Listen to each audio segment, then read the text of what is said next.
Donasi dakwah Yufid. Yuk berikan amal jariah terbaik Anda untuk dakwah dan pendidikan Islam.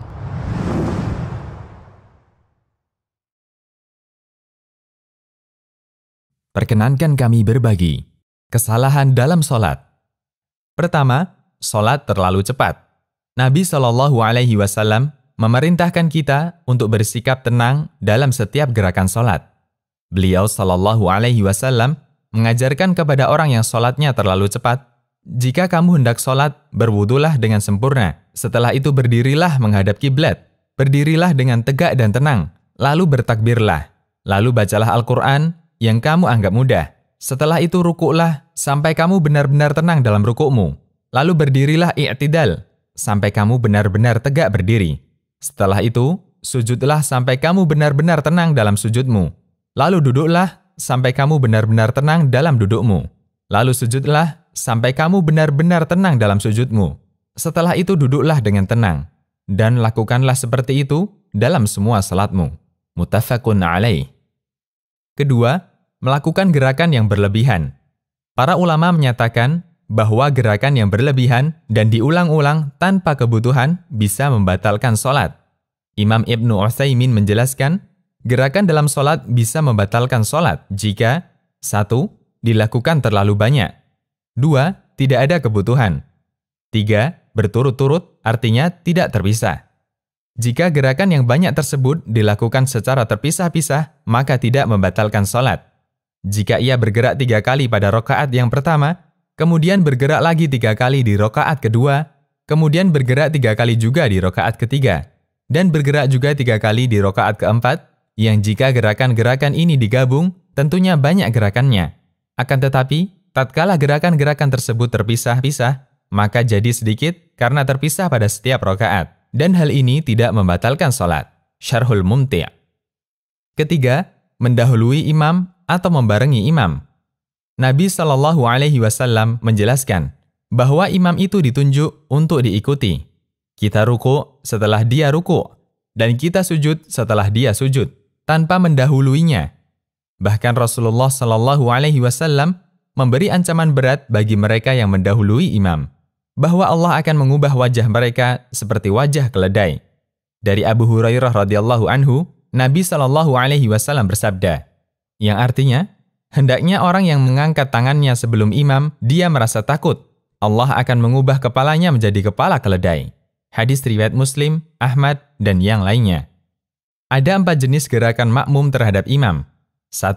Mendahului imam, hukumnya terlarang dan dosa besar. 2. Membarengi imam, hukumnya juga terlarang.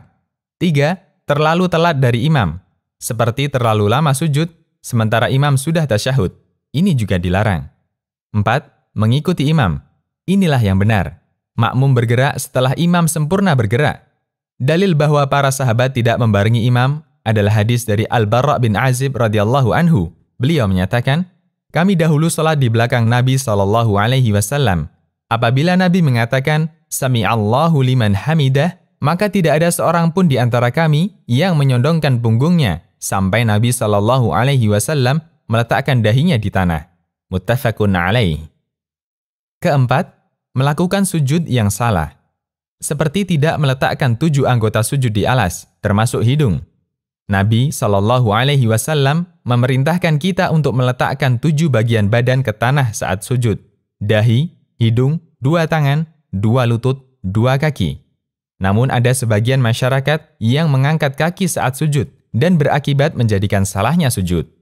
Dari Ibnu Abbas radhiyallahu anhu bahwa Nabi SAW bersabda, yang artinya, aku diperintahkan untuk bersujud dengan bertumpu pada 7 anggota badan, dahi, dan beliau berisyarat dengan menyentuh tangan ke hidung beliau, 2 telapak tangan, 2 lutut, dan ujung-ujung 2 kaki.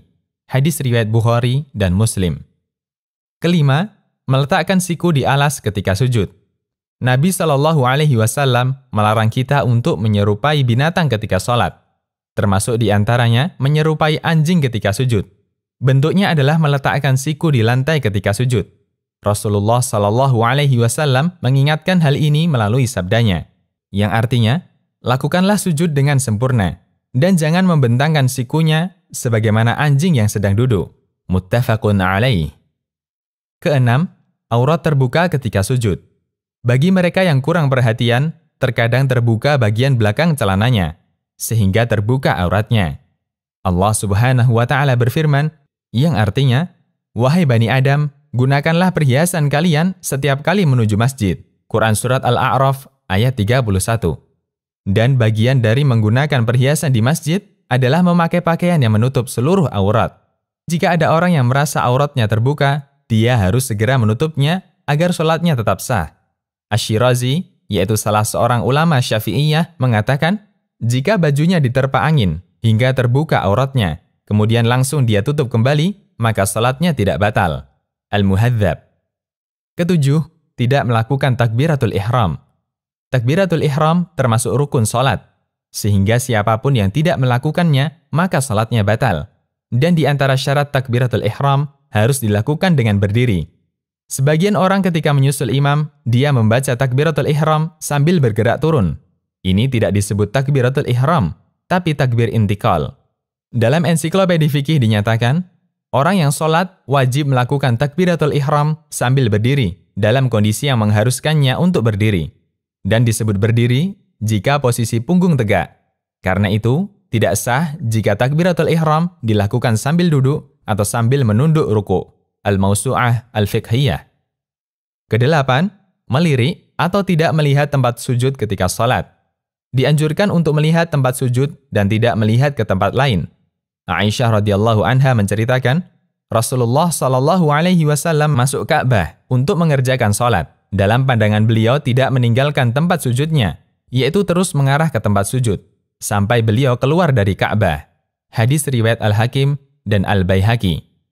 Semoga Allah Subhanahu wa Ta'ala menjadikan kita untuk selalu semangat dalam menyempurnakan sholat.